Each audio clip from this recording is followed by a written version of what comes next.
सर्वप्रथम एक गोष्ट लक्षात घेऊया आपण की मानसोपचार तज्ज्ञ नेमकं काय करतो हे बऱ्याच जणांना अजूनही पक्क 100% माहीत नाहीये. मन कुठे असतं?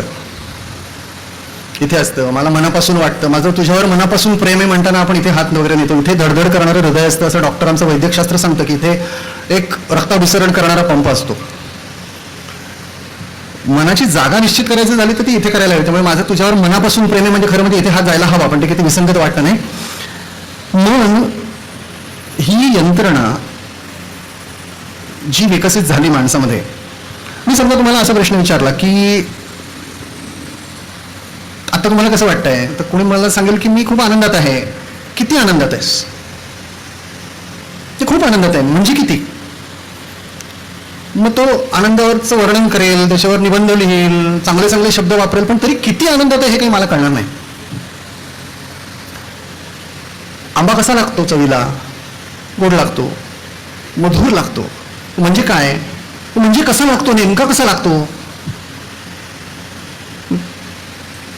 ह्याचं नेमकं उत्तर आपल्याला देता येत नाही. शेवटी तुम्ही एक आंब्याची फोड कापून हा घे, खा, म्हणजे तुला कळेल कसा लागतो. आपला मेंदू जो विकसित झाला तो त्याच्यामध्ये विचार, शब्द हे खूप नंतर आले. ही पहिली गोष्ट आपण लक्षात घेऊया. आनंद झाला हे आपण आधी अनुभवत होतो जेव्हा आपल्याकडे शब्द नव्हते. आपल्याकडे जेव्हा शब्द नव्हते तेव्हाही आपल्याला भीती वाटत होती, आनंद वाटत होता, दुःख वाटत होतं, राग येत होता, पण तो व्यक्त करण्यासाठी आपल्याकडे शब्द नव्हते. शब्द हे बरेच नंतर आलेले आहेत. भाषा नंतर आलेली आहे. विचार ही फॅकल्टी नंतर आलेली आहे. मूलभूत भावना ज्या मी आता म्हटल्या की भीती, दुःख, आनंद, राग या प्राण्यांमध्ये पण आढळतात. म्हणून त्याला प्रायमरी इमोशन्स असं आपण म्हणतो. त्याला आपण नंतर माणूस म्हणून आपण ते शब्दात व्यक्त करतो की मला राग आला, तू मला अमुक अमुक म्हणालास, त्याचा मला राग आला, वगैरे वगैरे वगैरे.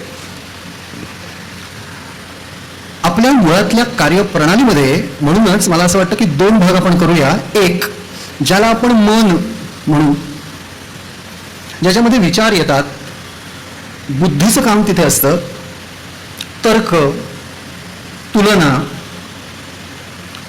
विवरण, विवेचन, मूल्यमापन, पृथक्करण, ह्या सगळ्या ज्या गोष्टी ज्या आपण काम करताना वापरतो त्या सगळ्या गोष्टी त्या एका बाजूला आहेत.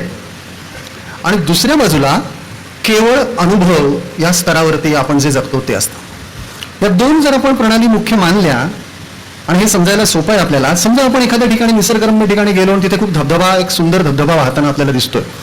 तो धबधबा खाली पडताना बघून आता काही मंडळींच्या डोक्यात हे किती लिटर पाणी असेल वगैरे असा विचार येऊ शकतो, पण तसं सर्वसाधारण नाहीये. निसर्गरम्य सुंदर दृश्य बघितल्यावर जो उमटतो, किंवा एखादी गाण्याची सुरेल तान आपण ऐकल्यानंतर वाह क्या बात, हे जे येतं तर त्या ताण्याचं नोटेशन माहीत नसताना पण येऊ शकतं. त्यातलं नोटेशन जे आहे, त्यातलं जे व्याकरण आहे, तो बुद्धीचा, मनाचा भाग आहे. चा जो भाग आहे तो अनुभूतीचा भाग आहे.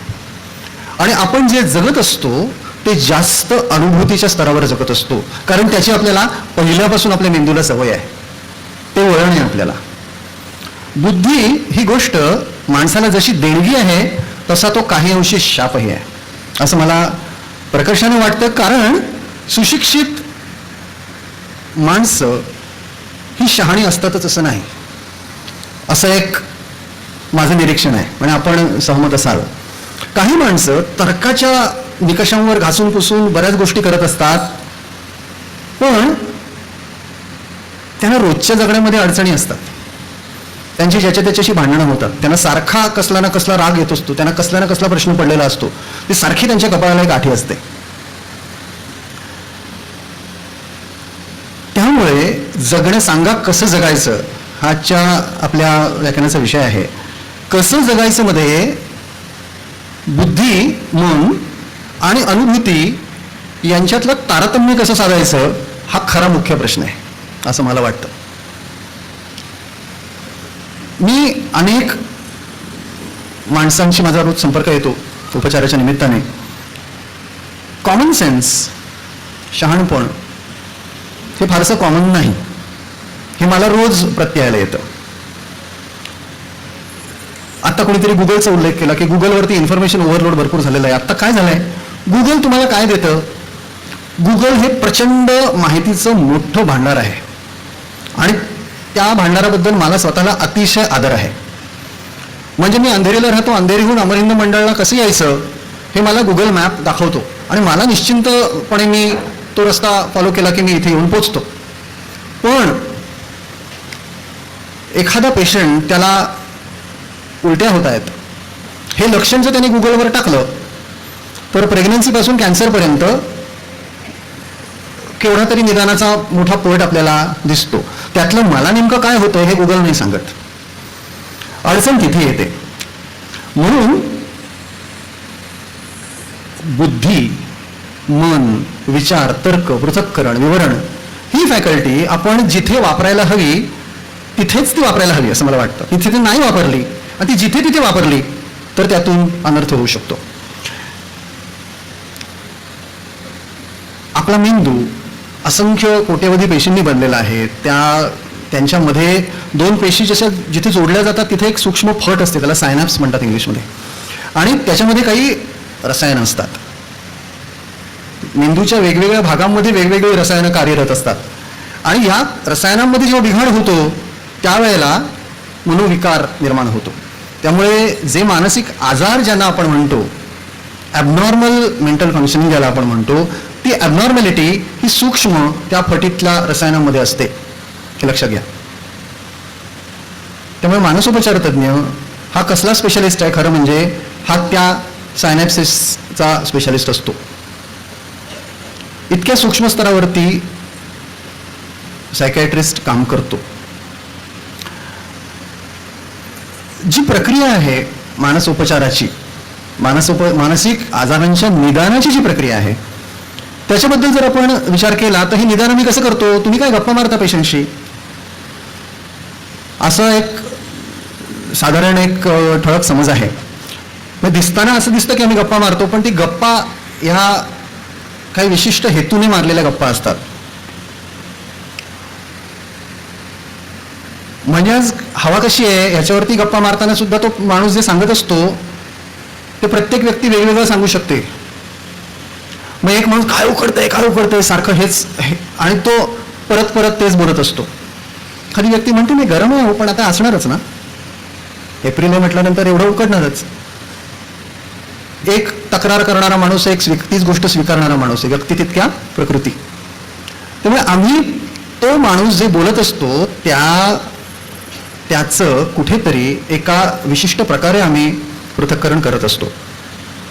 हे येता जाता आम्ही करत नाही. म्हणजे तुम्ही मला भेटलात तर मी हे करेन असं नाही, हे प्लीज लक्षात घ्या. तर लोक म्हणतात की तुम्ही काय सारखे डायग्नोसिस करत असता का? अजिबात नाही. तसं करायला झालं तर आम्हाला ट्रीटमेंटची वेळ येईल. सांगण्याचा मुद्दा इथला असा आहे की सायकॅट्रिस्ट, मानसोपचार तज्ज्ञ, मानसोपचार याच्याबद्दल आजही बऱ्यापैकी गैरसमज आहेत. त्याच्याशी निगडीत जो स्टिग्मा जो होता, कलंकाची जी भावना होती, तो कलंक बऱ्याच अंशी कमी झालाय. म्हणजे असं नाही. म्हणजे माझ्या प्रॅक्टिसला आता 35 वर्ष झाली. 35 वर्षांपूर्वी सुरुवातीला मी एका पार्ल्यातल्या एका छोट्या कोपऱ्यातल्या पॉलिक्लिनिकमध्ये जेव्हा प्रॅक्टिस सुरू केली त्यावेळेला मी हा प्रसंग माझ्या वेबसाईटच्या ब्लॉगमध्ये लिहिलाय सुद्धा की तेव्हा एक गृहस्थ आले होते की माझ्या मुलाला तुमच्याकडे उपचारासाठी आणायचं आहे, पण तुम्ही हा बोर्ड झाका तुमचा. मी तिथे असताना ह्या बोर्डवर सायकॅट्रिस्ट असं कुणालाही दिसता कामा नाही. म्हणजे मी सायकॅट्रिस्टच्या वेटिंग रूममध्ये आहे हे जर कुणाला कळलं तर त्याला मुलगी कोण देणार? आज कुणीतरी इथे माझ्या मुलाला उपचार चालू आहे हे जाहीरपणे कलंक कुठलाही मनात न ठेवता सांगू शकतोय. ही प्रगती विज्ञानाने केलेली प्रगती आहे असं मला वाटतं. वैद्यकशास्त्राने, आधुनिक मनोविकारशास्त्राने जी प्रगती आज केलेली आहे त्याचं हे फलित आहे असं मला वाटतं की आज आपण या गोष्टींबद्दल मोकळेपणाने बोलू शकतो. त्यातला लाज, शरम, कलंक ही भावना आता बऱ्याच अंशी कमी झाली आहे, पण तरी सुद्धा अजून गैरसमज आहेत. मुळात नेहमी एक प्रश्न असा विचारला जातो की नॉर्मल कोणाला म्हणायचं? आणि पंडित सत्यशील देशपांडेंनी जो प्रश्न विचारला सुरुवातीलाच की आपल्याला म्हणजे ज्या व्यक्तीला मनोविकार आहेत त्या व्यक्तीला स्वतःला कळतं का त्याला विकार आहे? नॉर्मल हा शब्द आपण सर्रास वापरतो. म्हणजे समजा 120/80 हे नॉर्मल ब्लड प्रेशर आहे, याचा अर्थ काय? तर 1000 लोकांचं ब्लड प्रेशर बघितलं आणि ते सरासरी जर त्यातली काढली तर 120/80 हा आकडा येईल. त्यामुळे सरासरी 4 इतरांसारखा म्हणजे नॉर्मल, ही एक व्याख्या झाली नॉर्मॅलिटीची. ज्याला आजार नाही तो नॉर्मल, ही थोडीशी नकारात्मक म्हणून अशी व्याख्या आहे. आदर्श म्हणजे नॉर्मल, म्हणजे मग कुणीच नॉर्मल म्हणायला नको. खरी नॉर्मलची व्याख्या जर मला विचाराल तर ती अशी आहे की जी व्यक्ती आपल्या आयुष्यात होणारे जे बदल आहेत त्यांच्याशी चांगल्या प्रकारे सामावून घेऊ शकते, ती व्यक्ती नॉर्मल व्यक्ती आहे. आणि हे करण्यामध्ये जी व्यक्ती असमर्थ ठरते ती कदाचित ॲबनॉर्मल असण्याची शक्यता आहे. म्हणजे त्याला ॲबनॉर्मलचा शिक्का आपण मारावा असं मी नाही म्हणते, पण ॲबनॉर्मॅलिटीची शक्यता आहे. काही मनोविकार असे असतात की ज्यांच्यामध्ये हे वास्तवाचं भान राहत नाही. काही आजार असे आहेत की ज्या व्यक्तींना आपण आजारी आहोत हे कळत नाही. सायकोसिस नावाचा एक आजारांचा एक गट आहे, स्किझोफ्रेनिया हा त्यातला एक प्रमुख आजार, की या आजारामध्ये त्या व्यक्तीला हे भान नसतं की आपण आजारी आहोत. ओसीडीचा कोणीतरी उल्लेख केला, त्याच्याबद्दल मी सांगतो आपल्याला नंतर. ओसीडी सारख्या आजारामध्ये किंवा नैराश्य, डिप्रेशन, अँझायटी हे जे विकार आहेत याच्यामध्ये त्या व्यक्तीला माहिती असतं की आपल्याला काहीतरी झालंय, मला त्रास होतोय आणि मला उपचाराची गरज आहे. महत्वाची गोष्ट एक लक्षात घेऊया की जेव्हा एखाद्या व्यक्तीला कळत नाही आपण आजारी आहोत तेव्हा त्या व्यक्तीला उपचारासाठी आणलं जातं. इतरांना जेव्हा लक्षात येतं, त्या व्यक्तीच्या नातेवाईकांना जेव्हा लक्षात येतं की या व्यक्तीच्या वागण्यामध्ये काहीतरी बदल होतोय, तेव्हा नातेवाईक त्या व्यक्तीला उपचारासाठी घेऊन येतात. मुलांच्या मानसिक समस्या आहेत, मुलांना अर्थातच त्यांचे पालक घेऊन येतात किंवा त्यांचे शिक्षक उपचारासाठी पाठवतात. ज्या व्यक्तींना कळतं की मला त्रास आहे त्या व्यक्ती आता खूप मोठ्या संख्येने उपचारासाठी यायला लागलेल्या आहेत, ही समाधानाची बाब आहे. एकूणच मनोविकार जो निर्माण होतो तो मेंदूतल्या रासायनिक बिघाडामुळे होतो. रासायनिक बिघाडामुळे होतो याचा अर्थ असा की मी म्हटलं त्याप्रमाणे की मेंदूच्या वेगवेगळ्या भागांमध्ये वेगवेगळे रसायनं कार्यरत असतात. डोपामिन नावाचं एक केमिकल आहे की ज्याचं प्रमाण वाढल्यामुळे स्किझोफ्रेनियासारखा आजार होऊ शकतो. अर्थात हे मी फार ढोबळ क्रूड स्पष्टीकरण आपल्याला देतोय, इतकं ते सरळ नसतं, प्रचंड गुंतागुंत त्याच्यामध्ये आहे. किंवा सेरोटोनिन नावाच्या एक रसायन आहे, त्याच्या पातळीमध्ये जेव्हा घट होते त्यावेळेला नैराश्य, डिप्रेशन नावाचा आजार होतो. अशी वेगवेगळ्या आजारांसाठी वेगवेगळी रसायनं ही कारणीभूत आहेत, वेगवेगळे रासायनिक बिघाड हे कारणीभूत आहेत, जबाबदार आहेत. आणि आता 2023 मध्ये आपण आज बोलतो आहोत याबद्दल चांगली समाधानाची गोष्ट अशी की या विशिष्ट न्यूरोट्रान्समीटर किंवा संदेशांचं वहन करणारी जी रसायनं आहेत त्या विशिष्ट रसायनांवर काम करणारी विशिष्ट नेमकी औषधं आज उपलब्ध आहेत. मनोविकार शास्त्राला बदनाम जे केलं गेलं ते कशामुळे मनोविकार शास्त्र बदनाम झालं तर 1952 पर्यंत मनोविकार शास्त्राकडे एकही प्रभावी औषध उपलब्ध नव्हतं. 1952 साली क्लोरप्रोमाझिन नावाचं पहिलं प्रभावी औषध स्किझोफ्रेनिया विरोधी जेव्हा त्याचा शोध लागला तेव्हा असं म्हटलं जातं की रुग्णालयामध्ये मेंटल असायलम्समध्ये दाखल केलेल्या बांधून ठेवलेल्या पेशंट्सचे साखळे दंड तुटले. त्यानंतर अनेक औषधं निघाली, अनेक मानसोपचाराच्या वेगवेगळ्या पद्धती निघाल्या, वर्तणूक उपचार, बिहेवियर थेरपीच्या वेगवेगळ्या पद्धती निघाल्या आणि ह्या सगळ्यांचं फलित म्हणून आज 21व्या शतकामध्ये मनोविकार शास्त्राच्या उपचाराचं चित्र हे खूप आशादायी झालेलं आहे. आणि पुष्कळ जे पेशंट्स पूर्वी सुधारणारच नाहीत किंवा याला मेंटल हॉस्पिटलमध्ये टाका, ठेवा पण नाही, टाका. बघा, आपण पेशंटला ठेवणं आणि पेशंटला टाकणं या दोन गोष्टींमध्ये किती फरक आहे. सहजपणे बोलताना याला मेंटल हॉस्पिटलमध्ये टाका ही भाषा वापरली जायची. आज तेच रुग्ण आज स्वतःच्या घरी राहून उपचार घेऊ शकतायत. याचं मुख्य कारण असं की मी म्हटलं त्याप्रमाणे की आधुनिक मनोविकार शास्त्राने जी प्रगती केली आहे गेल्या अनेक वर्षांमध्ये त्याचा तो परिणाम आहे. अल्झायमर्स बद्दल कोणीतरी प्रश्न विचारला. हे रुग्ण हल्ली वाढतायत का? मला वाटतं हो. एकूणच किंवा 30-40 नंतर जे आजार वाढतात त्यांचा कोणीतरी उल्लेख केला. सध्याच्या आधुनिक मनोविकार शास्त्रामध्ये इन्फ्लमेशन हायपोथेसिस जो खूप मोठ्या प्रमाणावर चर्चेला जातोय, इन्फ्लमेशन म्हणजे सूज, की पेशींना येणारी सूज. आणि हे इन्फ्लमेशन कशामुळे होतं? आपली जी जीवनशैली आहे, रोजची जीवनशैली जी आहे, त्या रोजच्या जीवनशैलीमध्ये जे बिघाड होतात त्यामधून हे इन्फ्लमेशन निर्माण होतं. आत्ता लॉकडाऊनच्या काळामध्ये एक घडलेला किस्सा मला आठवतो, कारण पॅन्डेमिकचा उल्लेख झाला, लॉकडाऊनमध्ये जीवनशैली आपली बदलली त्याचा उल्लेख झाला, म्हणून हे त्या अनुषंगाने मी आपल्याला सांगतोय. लॉकडाऊनमध्ये बरेच डॉक्टर्स ऑनलाईन कन्सल्टेशन करत होते, मीही करत होतो. एक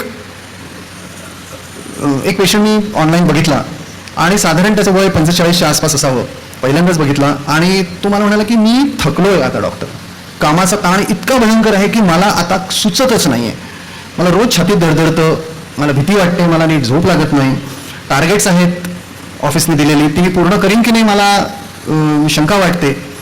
आणि अशा पार्श्वभूमीवर त्याने मला कॉल केला होता. मी त्याला म्हटलं पहिली गोष्ट अशी कर, कारण तो इतकी त्याची भयंकर अवस्था होती, मी म्हटलं तू पहिली गोष्ट म्हणजे तू रजा घे, सरळ 2 आठवड्यांची रजा घे, मी तुला सर्टिफिकेट देतो. रजा घेणे शक्य नाही डॉक्टर, खूप काम आहे. खूप काम आहे, पण ते करणारी व्यक्ती जर नीट नसेल तर ते कामही नीट होणार नाही ना. तुला मी वैद्यकीय सर्टिफिकेट देतो, तू रजा घे. आता मी तुम्हाला औषधं लिहून देतो, त्याला औषधं लिहून दिली, सगळं केलं. आणि 10 दिवसांनंतर त्याचा फॉलोअप होता. फॉलोअप कॉलच्या वेळेला तिकडून काही कॉल आला नाही. मी एक 5 मिनिटं थांबलो, मी परत कॉल केला, मी एकदा कॉल केला, मग परत कॉल केला, कॉल आला नाही. आणि त्याच्यानंतर दुपारनंतर मला एका ओळीचा मेसेज आला की ते काल हार्ट अटॅकने गेले.